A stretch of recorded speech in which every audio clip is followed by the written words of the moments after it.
Let's go live. I'm live. Then hey, all right, I'm live. Welcome once again to all you people out there that we are live with at another Bible class here at Lebanon Baptist Church on Wednesday, where we love to dig and dig and dig into the word and come out with treasure.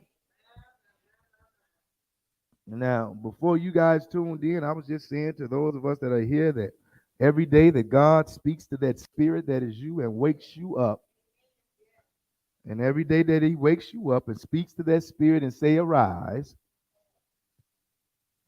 your enemy punching his time clock.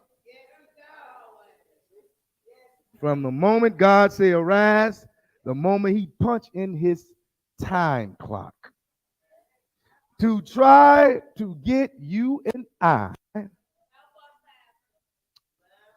to see it his way. To see it his way. And what he tries to do is to discourage or to rearrange you and my eyesight, vision,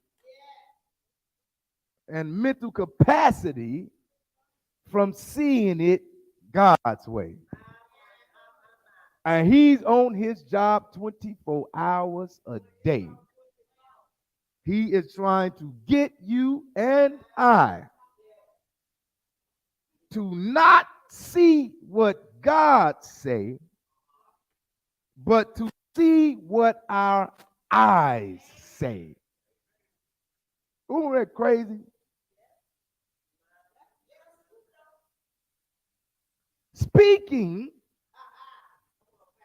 of your enemy trying to get you to see it his way, let us go to Genesis.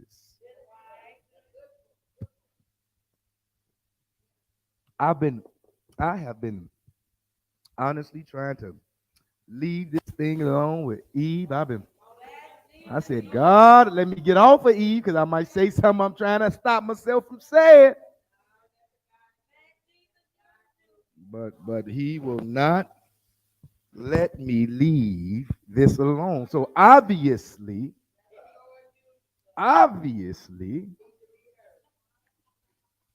some of us need to hear about this power.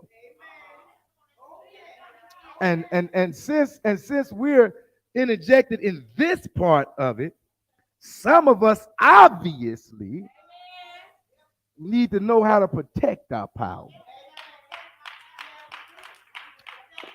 Because if he keep on placing in the spirit that's me to continue to teach and preach about it, that means God is trying to talk to you. Now we talked about it, how Eve and Adam, they ate the little fruit, and how the devil tricked Eve. He was more subtle. We're in Genesis. How he was more subtle than any of the other beasts. How the serpent was. That's how the devil got into the serpent and allowed the serpent to speak to Eve. And we were speaking in terms of how we can look at that in a sense that we know serpents don't talk. They do not have a audible voice. But how many of you know that images talk all the time?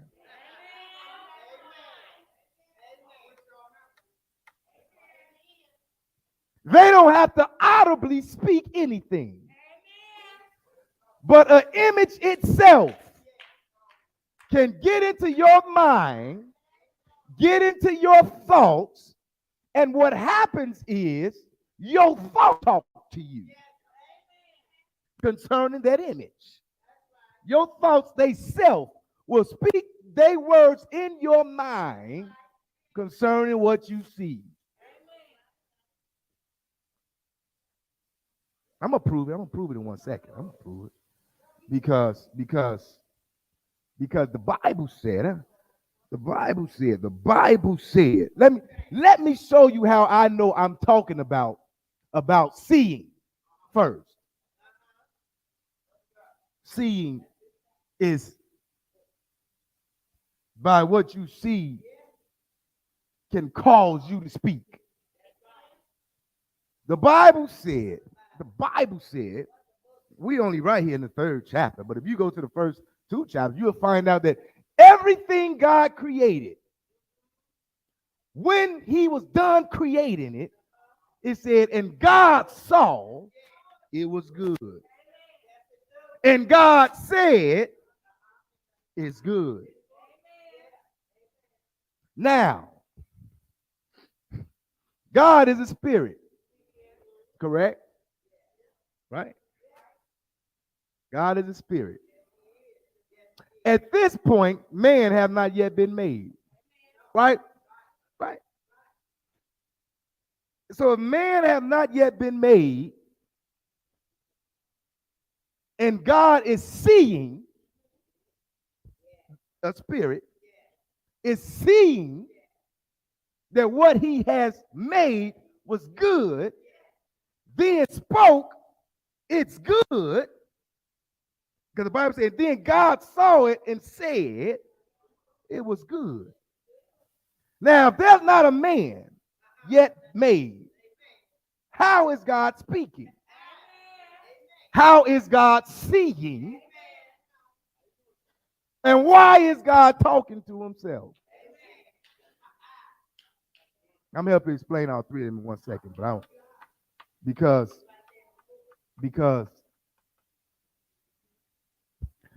your thought process, how you process what you see, will always determine what you be. I said, in your thought process, how you determine what you determine, what magnitude you put on what you determine, of what you see will ultimately determine who you be.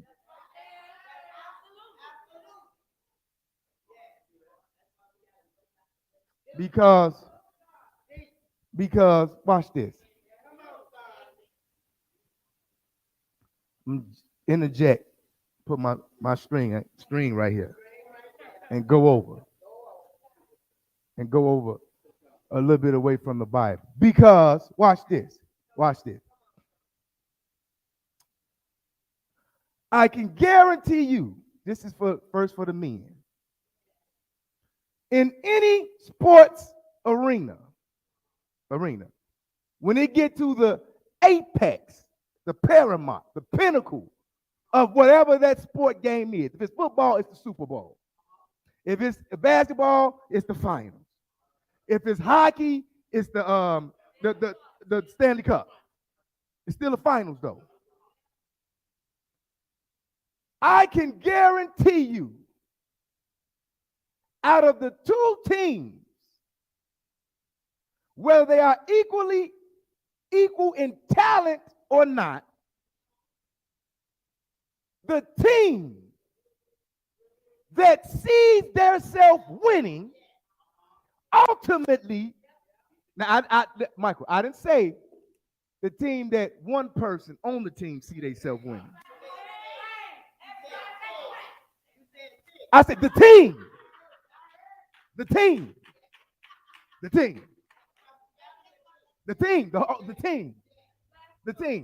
Okay, in other words, let me put another string there and break it a little bit closer. In other words, Mike, everything you see yourself doing, you succeed, not some things. I'm just leaving it after sports for a second, now to make it individually. And whatever you perceive or see yourself partaking in, you see you as a winner. They will always outdo a team that even may be more talented than them. In this Super Bowl, I don't care. And I loved Cincinnati. They had a great defense. Their defense played game all game. Their offense tried their best, done way better than a whole lot of people thought they would be. But I thought all the way back to the game before,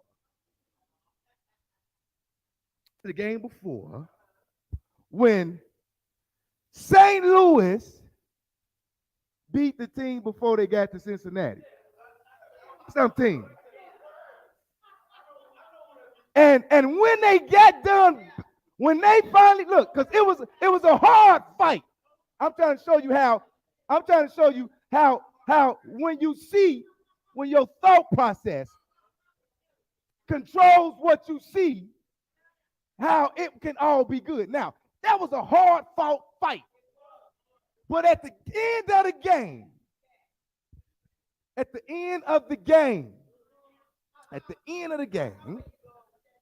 I seen Aaron Donald do one thing that led me to know he was going to win.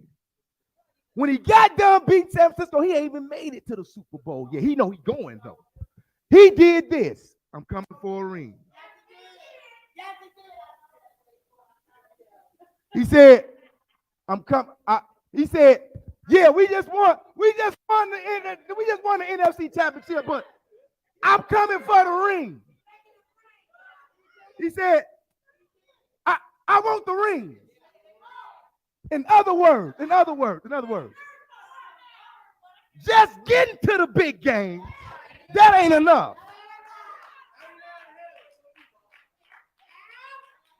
And when your thought process in life is me just getting to a certain point in life and not getting to where I can get all I want out of life, it ain't enough. That's not enough. It's not enough. I remember Aaron Donald. Can I make my point? Because we know the Super Bowl just happened. That's why I know you can relate to this. I seen Aaron Donald say, now, we just fought a hard fight.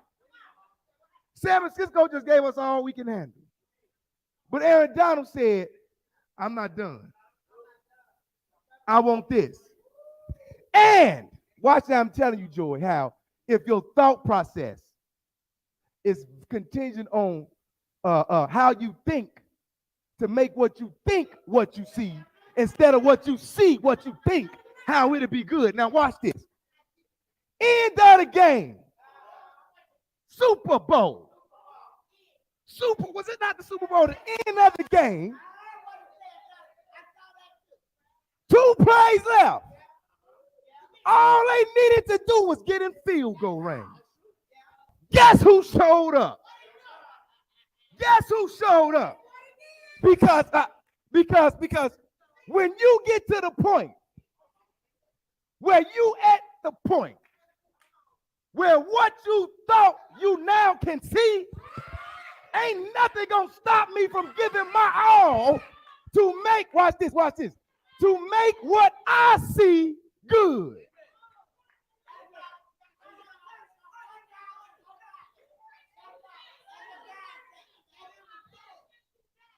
I'm trying to show you how God was able to see that it was good before it was there. Aaron Donald said this before he even got to the game.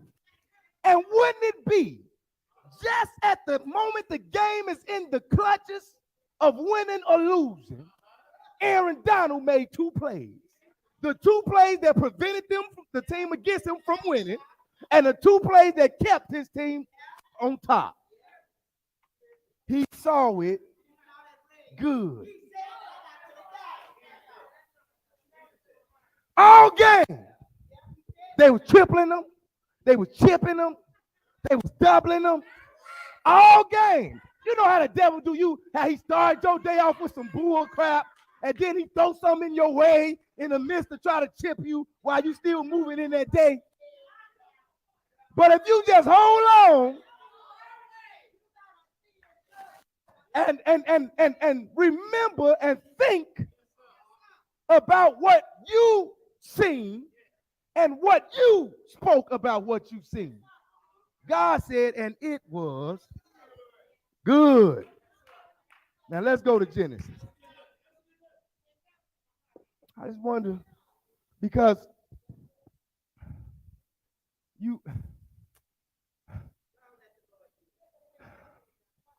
look, this is what I'm trying to tell you. Look, because look, Michael, you cannot only excel, Michael, in one arena and hope to gain what a winner who wins all the arenas get. In other words, you can't excel in your thought process, but decline in your sight process, and your speech process have no power, then you can't excel unless you get the three arenas together. What you think, what you see, and what you say. Unless they coincide. I said what you think, what you see, and what you say.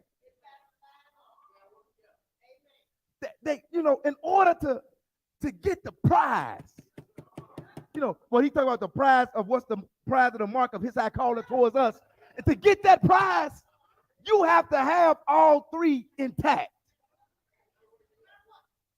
Because, watch this, because if my thought process isn't strong, any little opposition, listen, any little opposition will prevent me from seeing any further. I said my thought process now. And if you can't see right, and your seeing is not past a physical dispensation or a physical arena, then all you see is what you see. But if you haven't got your seeing together, then all you know is all you see. But what you don't know is that all you see is not all there is to be seen if you get your sight correct. And you get that correct. Now you got your mouth. I didn't say this. Jesus said, out of the heart, the mouth speaks. Did your Bible say that? That's in Matthew. That's in Matthew, Jennifer. Out of the heart, the mouth speaks. I know Jennifer wants the scriptures. She wants the scriptures. When he say out of your heart, Tate, he's saying out of your mind, out of your thought. That's your heart. Your heart is everything you put together and put inside you. That's your mind. Okay? Out of the mind, the mouth will speak. It'll speak. But the problem with that is my sight barometer has to be on the right wavelength. God made everything and said it was good before it was produced. God made man. It's good. Man and female, he made them both. It was good, and God had not made nothing. But because God, the all magnificent knowing spirit, God, this is how the spirit operates. It's thought, sight, speech. Thought, sight, speech. We get it backwards and try to go speech, see, then think.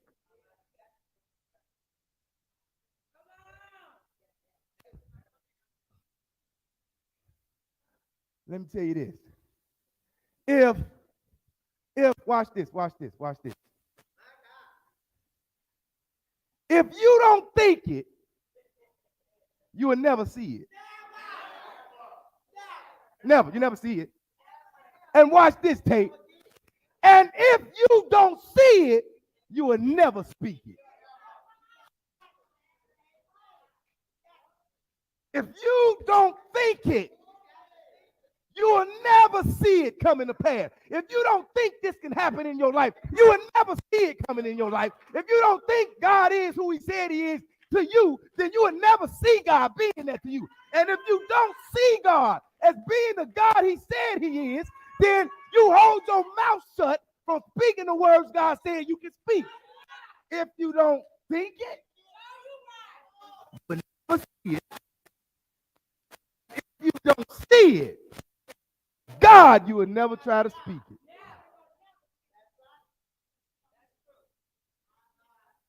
The Bible said, watch this. The Bible said that life and death lies in the power of the tongue. Right? Mike, can I show you how that one scripture reverts around all three of them? The mouth is the last thing. Watch this. Life and death is in the power of the tongue, correct? Jesus said, what comes out the tongue comes from the heart, correct? Right or wrong? Yes? Yes? Right? That's what he said, right? That what comes out the mouth is in your heart. Then the Bible said, as a man thinketh, so is he. So what you tell me is I have to think who I want to be, right? See where I want to be, and then speak to me. See how I lost everybody right there? See how I lost everybody right there? Hey, Tay, when God made man, he was speaking to himself. He said, let us make man in our, he was speaking to himself. I'm talking about how the power you have, how they reside in you, and what you have to do to operate them. You can't operate your mouth if your mind ain't right.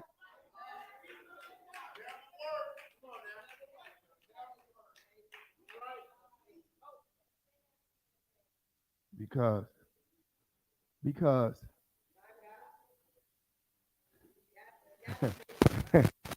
hey, Joy, can I prove to you I'm right about that?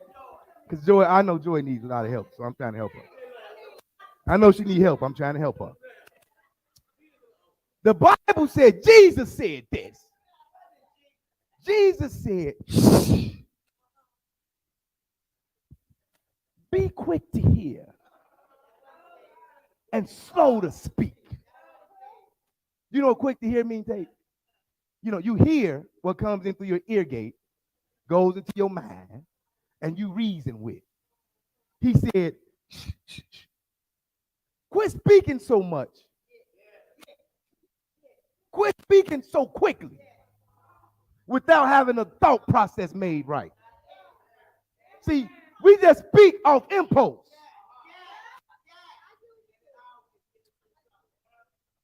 Can I prove why I know that's right? This is why and how the Bible can say, this is why and how the Bible can say, you will be judged for every idle. Every idle word. Take idle words are words that have not been performed with thought. You don't tell me. Now, I know some of y'all as old as me here. Unless like Joy and Ray, they're a little older than me. Look. I'm sure you heard your grandmother or great-grandmother use this saying. An idle man is the devil's playground. Only because idle means it's not really connected to anything. It's free. There's no stability. It's idle. He said, shut up. Y'all keep talking. I'm talking, this is what Jesus said. You keep talking. You haven't, for one, even thought about what you're saying. For two, you haven't seen, you ain't even got to the point to see what you have said to even see if that's right. Y'all talking about, all right, Jesus, look. Let me tell you why Jesus said that. They talking about, this is what they said. They said, Jesus, look, why are we sitting here talking and keep going over this over and over with these people? How about you call down fire from heaven and let's just burn them all up? Why we keep trying to get people to see and understand what power they got in them? Don't you see they don't care? Don't you see? Jesus told them, hey, shut up. You haven't even for one thought about what you just let come out your mouth. You haven't even thought about the fact that if we kill all of them with this fire, some kids finna be fatherless. Some kids gonna be motherless. Some family member gonna miss the opportunity to grow up. You ain't thinking nothing about that. You just want to hurry up and get everything that you try to do together. Look, why we keep saying to say, Jesus, just kill them all. Just kill them all. And we start over. Jesus called them the sons of thunder. Y'all just want to burn up everything. But see, that's how we are. When we know we have power, but don't really know how to operate it. Come on, watch this. Go to Genesis. Watch. Let me show you something. Watch. You know how you women did. I mean, how Eve did. Genesis. Go to Genesis. Let's get to this. The first thing. This is the first thing I want to get to. Go to Genesis. We're in the third chapter. We're in the third chapter. On the third chapter. I'm not gonna even go through a lot of verses. I'm just going through these main verses so you can get what I'm saying. And because as long as God keeps telling me, I'm gonna have to keep driving this in your brain. Go to Genesis. Go to Genesis. Go to Genesis. Look at this. Look at this. Look, watch this. I need you to see this because we already know what happened with Adam and Eve, and we know how the subtle serpent tricked her, and she tricked her husband, and he ate the fruit. But I started going, wait a minute. Hold on. Wait a minute. Hold on. I said, this is what I said. I said, because she told God the serpent beguiled me. Okay. The serpent tricked me. And Adam didn't say he was tricked. He said, the woman you gave me, she gave it to me. Then I started thinking, I'm like, Adam, wait a minute. Because Adam, you know, you ain't never ate that fruit before. I don't care if she gave it to you or not. You knew. You knew. Look. And this is how the devil gets you and I. You know you ain't never ate that piece of fruit before. I don't care. Let's say the fruit was purple. She coming out with a piece of purple fruit. Here, honey. Now, for all eternity, I've been eating nothing but red, green, and blue. Here she come with a purple piece of fruit. So I'm gonna try this. No, my point is making the comparison for Adam and Eve is to make the comparison to you and to your thought process and your enemy. Even though Eve was not his enemy, I'm just showing you how your enemy move in your thoughts. Now he knew this one, he never ate this before. But watch this. Because see, curiosity got Eve. That ain't what got Adam. That got Eve. That's why the serpent knew to go get Eve. with curiosity than Adam. But let me tell you what got Adam. Let me tell you what get us the most. My God.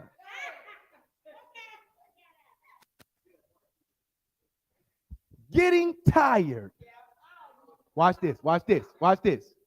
Of familiarity. See, that's what got Adam.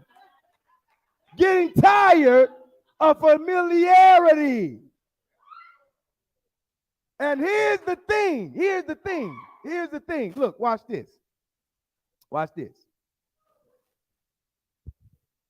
Nothing's wrong with being tired of familiarity. Because familiarity is something that repetitively goes on. But the problem is when you break familiarity and bring something you don't know about.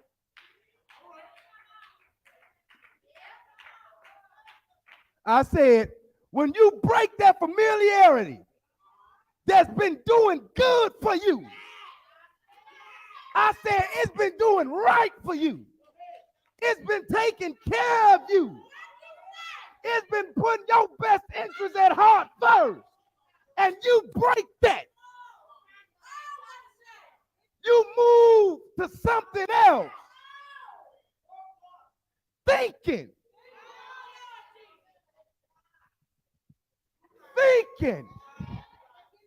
that's gonna make you better. And all that is a trap. Watch this. Go to Genesis 3. Watch this. Come on. Genesis 3. Because I'm trying to lay this foundation of this power so you can understand how important your thought, sight, and speech is to be made together.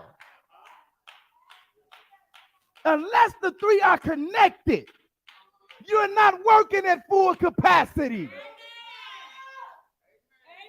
Well, the Bible said, just speak it, and I can have it. It do say that. But it say speak it after he say, those who keep their mind stayed on me, I keep in perfect peace. It say that after.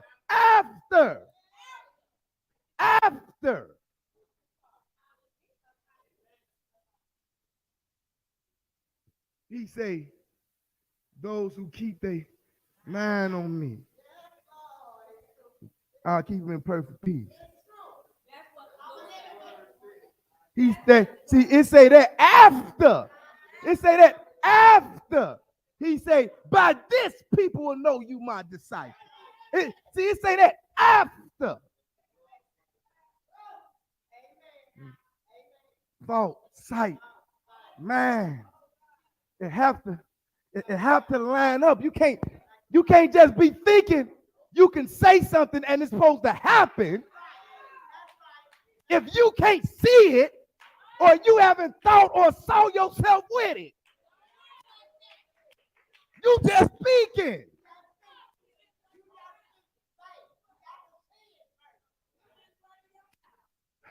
Watch this. Because I'm trying to get all of us. I'm trying to get all of us on the same level. I'm trying to get us all on the same level. Watch this. Stay right there. Watch this. Later on, God was working on this man named Abram. He was working on him.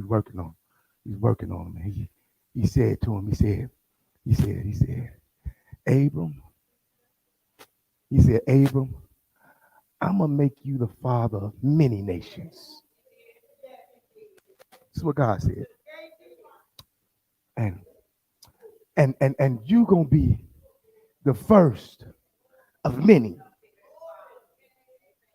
And the Bible said that God said that to Abram one time. And I'm trying to show you how all of it has to connect. And Abram remembered that.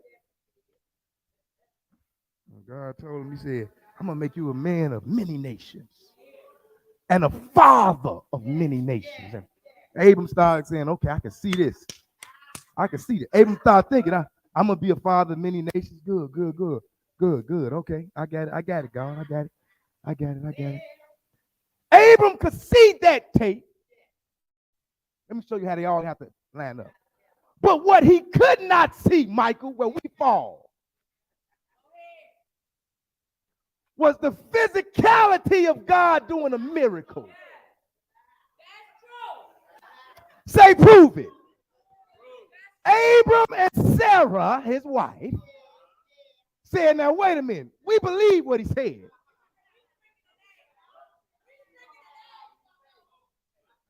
But you know, look, hey, hey, you know all them hot flashes, that was menopause. Right? Come on, I'm like 90. I'm like 88. So he could see himself doing it. If the thought was there, because God put it there. But the sight was on physical instead of the mighty spiritual power of God. They went out and tried to make it happen on their own. You know how we do. You know how we do. Plan B. Plan B. Let me go work plan B out. And they went and tried to do it on their own. Instead of, not that they didn't believe what God said, but because they couldn't see the how. They couldn't see how that could be possible from two old, shriveled up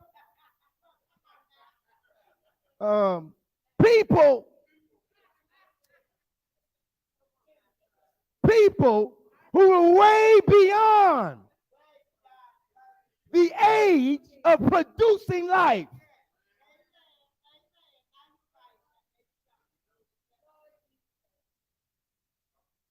And then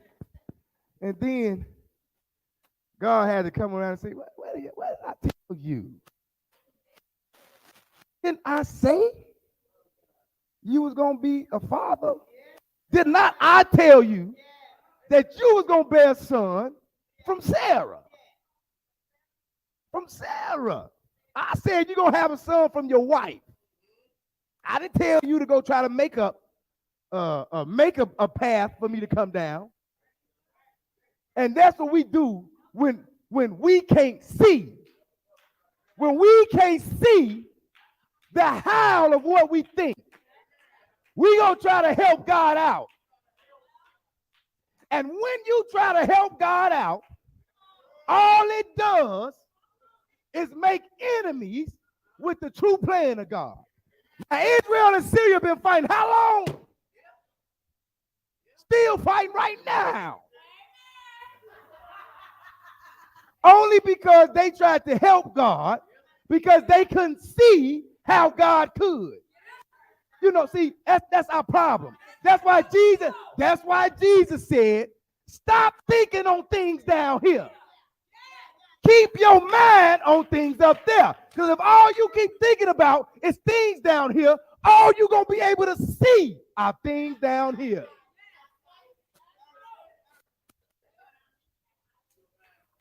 And once he got that sight thing together, right? Once he got that sight thing together, God hit him in the head and he believed it. He made a couple of mistakes, being foolish like we all do. Amen. Took him some time, about 10 years. God came back around. You won't believe me now? He saw it could be done. It happened. The thought, the sight. And let me tell you where the mouth came in. After that same miracle that he saw, he had to see it to be done, because it took God 10 years for it to be done, which let you know he really didn't see it even though he was thinking about it until he saw it. God took that same miracle and said, look here. Now since you got the thought, and I know you have the sight because you done seen it come to pass. Now, bring me what you've been thinking about. I want it. Come give it to me. I want what you've been giving all your time to. Come, bring me that. Bring it to me. Bring what you keep putting in front of your thoughts about me. Bring me that. And let me show you where the mouth came in, Joy. He said, I'm on my way. All right.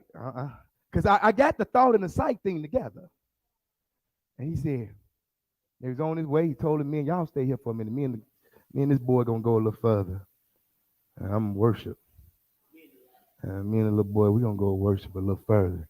And the Bible said, Polar Eye said, Daddy. Daddy. Now, I've been with you many a times where you've done sacrifices. I see you do it every Tuesday and Wednesday. When you go over there and you put all that stuff down and you light that fire. I seen you. Now, Daddy, you told them to stay back. And ain't nobody on this little journey now but me and you. And you told them we was going to go worship. And I know worship means sacrifice. So, Daddy, I see the wood. I see. I know you got the rope on your face. But where the sacrifice? And Abraham connected the three. He took the thought of God saying, bring me the sacrifice. He saw in his mind where God told him, I'll show you where to go. And then he answered the boy and said, son,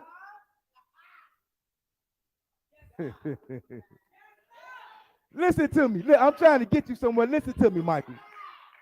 Listen. Abraham, Michael, couldn't even speak that if he couldn't see God providing it.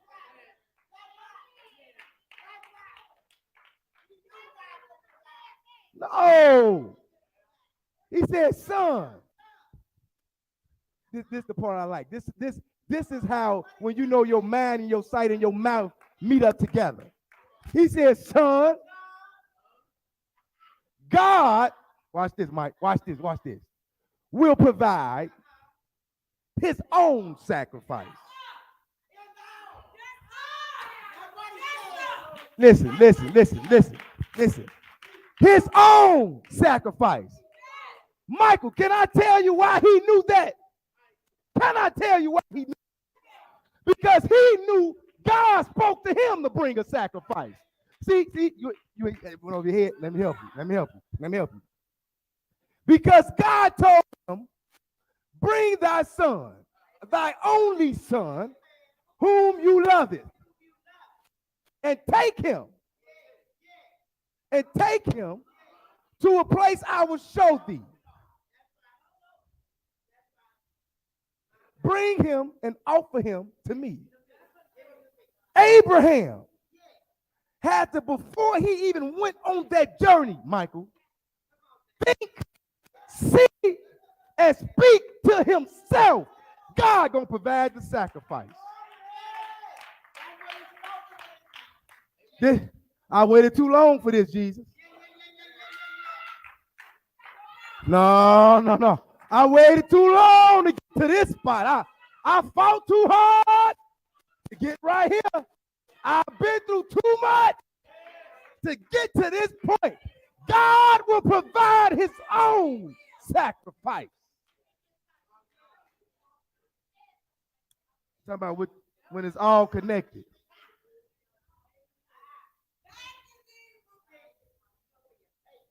He said, and watch this, Michael. And when Abraham began to do what he didn't see.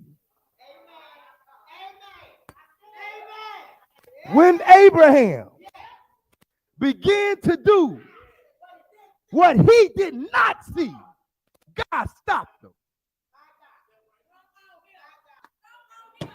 How do I know Abraham didn't see that? Simple, because he told the boy, God gonna provide the sacrifice. So when he got ready to do his own sacrifice, when he got ready to do what he did not see himself doing, because he saw God stepping in, God stepped right in. Hold up. Don't touch him. Watch this. Don't touch him.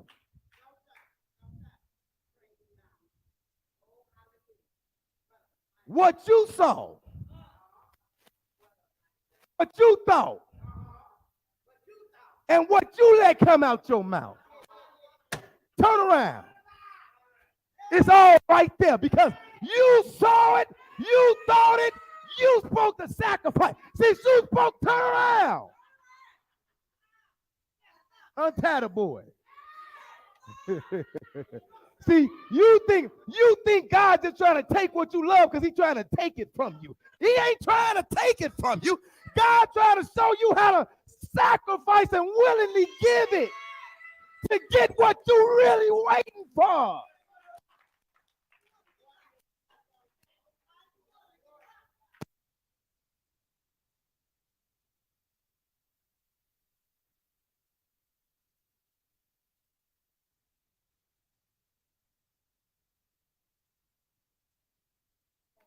Here we go. Here we go.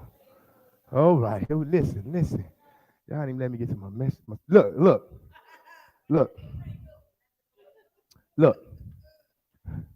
Is it? Let me show you how I know what I'm talking about your mind, thought, your sight, and your mouth. It's not peculiar to any of you guys. It's not strange or weird to any of you that when God put when God put Adam and Eve out the garden, they didn't put the serpent out. That's not odd to you. Do you think that's strange? God, why would you put me out? Why would you put me out the garden, but you didn't put the serpent out? Why? Why? And the Bible said, look, remember, I'm going to break that down. Remember, I got 3 minutes. Remember God said, let us make man in our likeness, according to our image, after our likeness. You remember God said that? And then he said, and he formed the man, he done this, and he done all that to the man and made him. Do you know, and that, what's that? The 3rd chapter, in the 22nd verse, after they ate, listen to God's words. Listen to me. He said, and the Lord God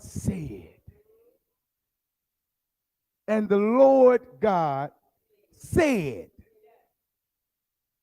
behold, the man is become as one of us, to know good and evil.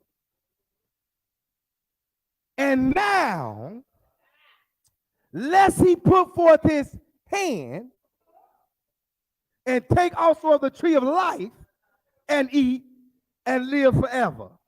So he kicked them out.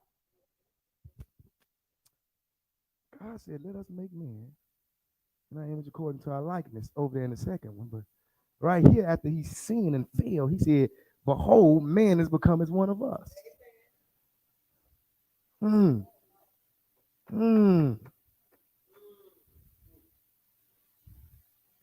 Let us make man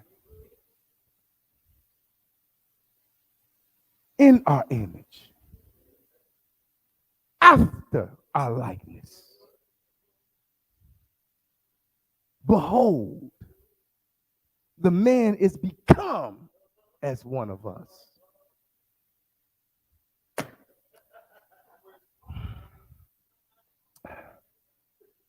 God said, let us make man in our likeness, according to our likeness, according in our likeness, according in our image, according to our likeness.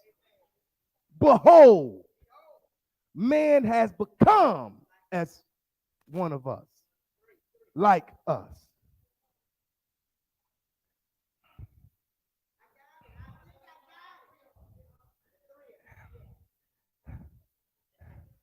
Let us make man in our image, after our likeness.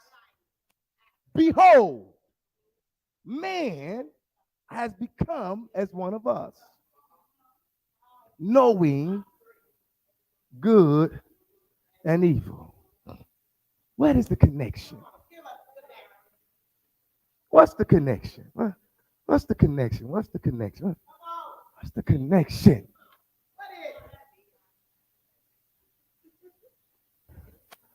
God said, I want you to be like me, according to me, not for you to try to become me. I know you didn't get it because that's a thought process. See, I know you didn't get that. That's a thought process. See, that's a thought process. I said, be like me. Don't try to be me. That's what happened to the serpent. He, instead of trying to be like me, he thought he could be me.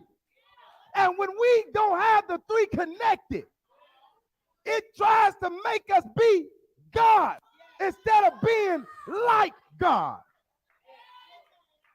When you take one out of its place, you trying to be God instead of being like God. God gave you the pass. Be like me. Speak like me. Think like me. See like me. But for 1 second, don't never get it twisted and think that you are me. Think that you bigger than biggest me. Think that you bad as me. Wait a minute. You were created to be like me, not try to be me.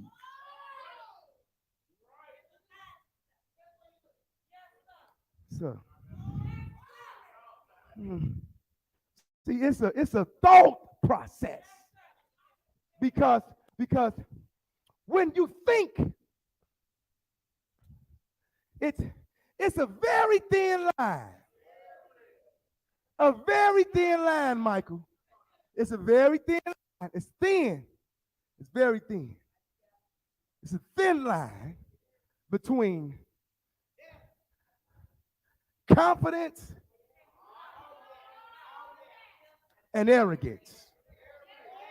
I say it's a thin line between confidence and arrogance. See, confidence is me showing who I am without having to prove or say who I am.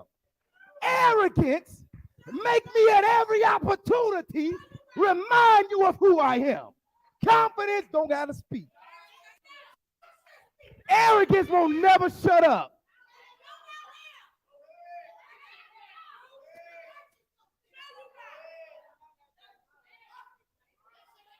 With my confidence, I don't have to argue with you.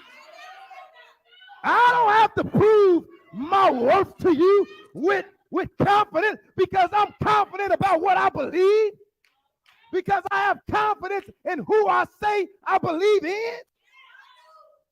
I don't have to prove that to you.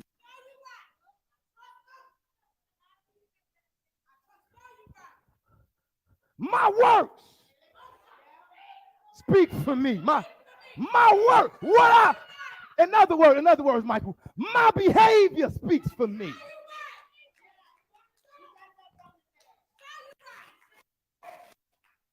My behavior settles my score.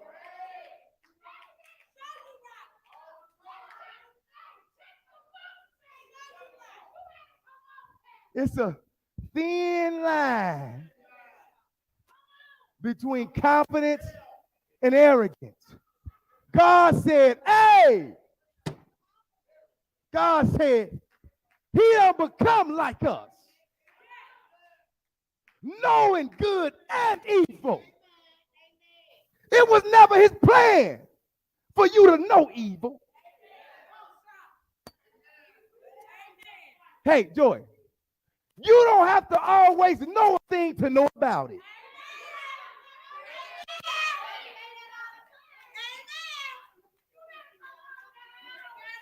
You don't always have to know a thing to know about it.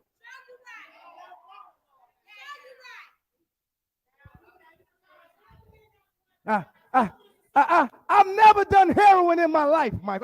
I've never touched that. I never touched it, but I know about it because I've seen what it's done to people. I don't have to dig into it or get involved in it just to see.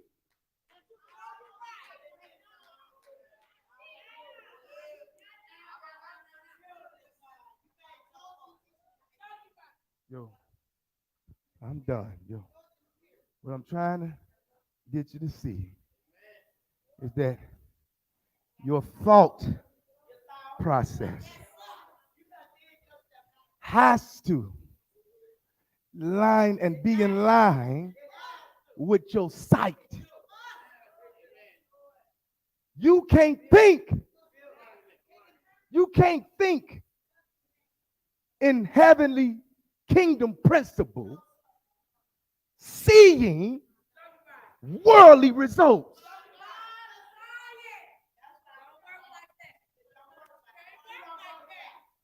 Because faith is the substance of things.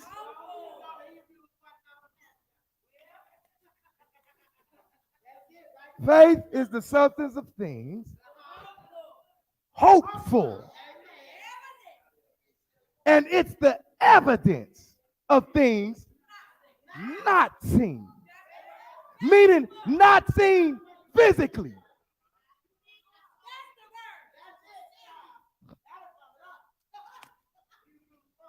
God said, behold. God said, behold. Look. Look. Man has tried to become us. And unless they eat of the tree of life, they'll forever be us. Kick them out. Kick them out. Listen, all Adam and Eve knew, all they knew, the only thing they knew was the way God taught them to think. That was it. The way he taught them to think. That was their power. The way he taught them to think. We must. We must. It's pivotal. Paramount that you and I get in line from your thought to your seeing through your speeching.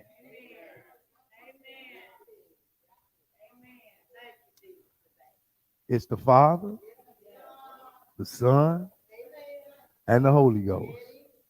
It's your thought, your seeing, and your speaking.